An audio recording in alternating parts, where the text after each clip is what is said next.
नमस्कार, मी सीमा नरोडे।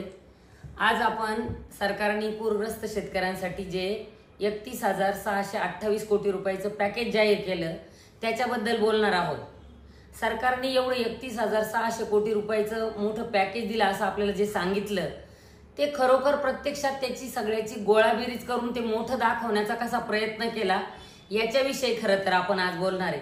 सरकारने प्रत्यक्षात आपल्याला फक्त 3,000 कोटी रुपयेच जास्त दिले मागच्या वर्षीच्या तुलनेने। तर मागच्या वर्षी ही जी परिस्थिती आज आहे तशी नव्हती। मागच्या वर्षी फक्त थोडासा पावसाचं प्रमाण होतं, पण ह्या वर्षी 90% शेती बाधित झालेली आहे, पूरग्रस्त परिस्थिती आहे।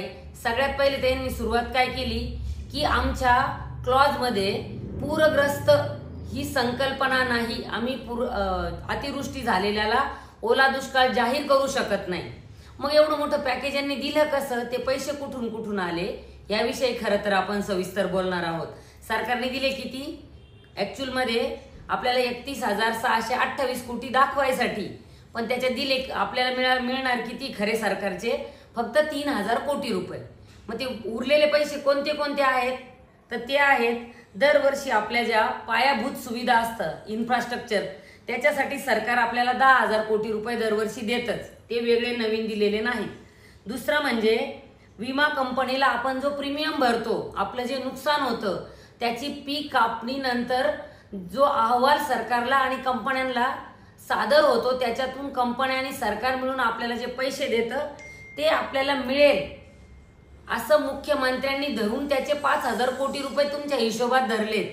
तिसरी गोष्ट म्हणजे NDRF ह्या योजनेतून तुम्हाला 6,500 कोटी रुपये दरवर्षीच मिळतात। त्याच्यात तुमच्या जमिनी खरडून गेल्या, तुमचे जनावर गेले, तुमच्या पायाभूत सुविधा खराब झाल्या तर दरवर्षी तुमच्यासाठी हे पॅकेज असतं, ते तुमच्या हिशोबात फक्त धरलं। आणि बाकी जे तुम्हाला अधिकचे सरकार म्हणतं ना आम्ही 10,000 कोटी रुपये देणार आहोत तेवढेच फक्त सरकारचे। त्याच्यात सरकारने एक हातचलाखी काय केली, आपल्याला फसवलं कसं। आता सरकार काय म्हणत होतं, आपली सगळ्या शेतकऱ्यांची मागणी काय होती की कमीत कमी एकरी 50,000 रुपये पूरग्रस्त शेतकऱ्यांना नुकसान भरपाई द्या। सरकार काय म्हणालं की आम्ही हेक्टरी 27,000 रुपये बागायती शेतकऱ्यांना आणि 18,000 रुपये आम्ही कोरडवाहू शेतकऱ्यांना देऊ।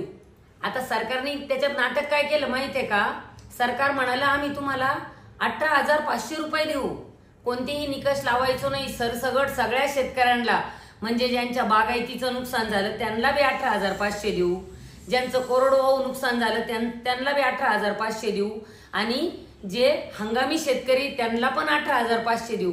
मुळात सरकारने काल रात्री ज्या ज्या शेतकऱ्यांच्या खात्यावर विना शर्त पैसे टाकले ते आले किती माहितीये, फक्त 8,500 रुपये हेक्टरी। आणि आता सरकारचं असं म्हणणं आहे आम्ही तुम्हाला जे पैसे सांगितले होते त्याच्यातून ज्या वेळेला तुम्हाला पुढच्या पिकाची पेरणी करायची आहे त्याच्यासाठी बियाण्यासाठी आम्ही तुम्हाला प्रत्येक शेतकऱ्याला 10,000 रुपये हेक्टरी देणार आहोत। आपल्याला सरकारच्या बेजबाबदारपणाचे आतापर्यंत अनुभव आलेला आहे।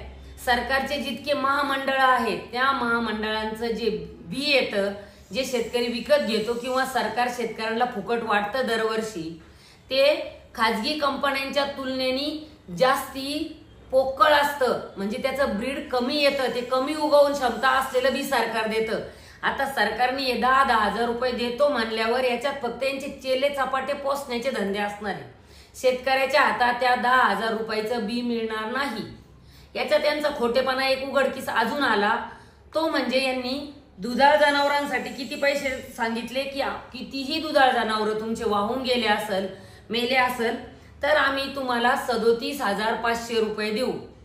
मला सांगा कोणती दुभती गाय, कोणती दुभती म्हैस, एक म्हैस 37,500 रुपयाला जर येत असेल, जर 37,500 रुपयाला जर म्हैस येत असेल तर आपण मुख्यमंत्र्यांना एक दुभती गाय प्रेझेंट देऊ शकतो ना।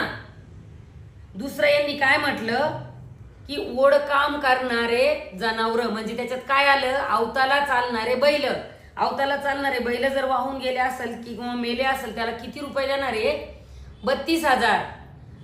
जर चांगली शेळी घ्यायची असेल काठेवाडी तर तिला पण 30,000 रुपये लागतात आणि 3 महिने पाळलेला बोकड्या असतोत ना, तो बी 10,000 रुपयाला विकला जातो. 32,000 रुपयाचा बैल देऊ राहिले सरकार आपल्याला. म्हणजे किती शेतकऱ्यांच्या पाठीशी सरकार उभं राहिलं. दुसरा त्याच्या पुढचा मुद्दा म्हणजे सरकारने खोटं बोलायचा अतिरेक किती करावा. महाराष्ट्राचे मुख्यमंत्री देवेंद्र फडणवीस ज्या वेळेला दौऱ्यावर आले त्यावेळेला लोक म्हणत होते की लवकर ओला दुष्काळ जाहीर करा. त्यावेळेला मुख्यमंत्र्यांचं वाक्य होतं की मी दिल्लीच्या भेटीला जाऊन येतो, दिल्लीत अहवाल सादर केला की मी तुम्हाला एक मोठं पॅकेज जाहीर करल, मला दिल्लीला अहवाल द्यायचा आहे. आणि या सगळ्या गडबडीत मुख्यमंत्री दिल्लीला जाऊन आले. मुख्यमंत्र्यांचे, पंतप्रधानांचे, उरलेल्या दोन्ही उपमुख्यमंत्र्यांचे फोटो व्हायरल झाले.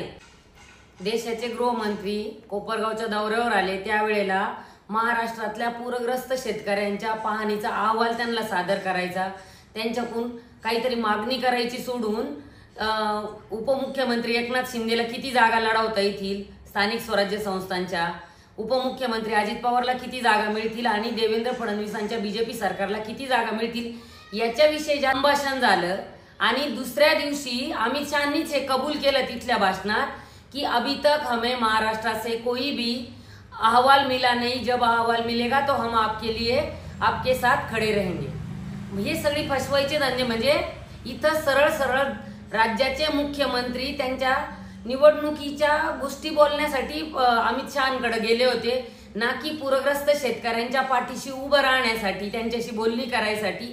हे खोटं बोलायचे धंदे सरकारने आता तरी बंद करावे. लवकरात लवकर राज्य सरकारने केंद्र सरकारला एखादा अहवाल पाठवावा आणि मोठं पॅकेज घेऊन शेतकऱ्यांच्या पाठीशी उभं राहावं. शेतकऱ्यांची कर्जमुक्ती कशी करता येईल, त्यांना कसं मोठं पॅकेज देता येईल, त्यांना पुढच्या पायाभूत सुविधांसाठी काय मदत करता येईल याच्यासाठी खोटं बोलणं तरी बंद करावं. मला तर खरं महाराष्ट्र सरकारला सांगायचं आहे की उगाच खोटे आश्वासनं दाखवून दुसऱ्या गोष्टी सांगून आम्ही किती मोठं पॅकेज दिलं हे सांगायचं सोडून द्यावं.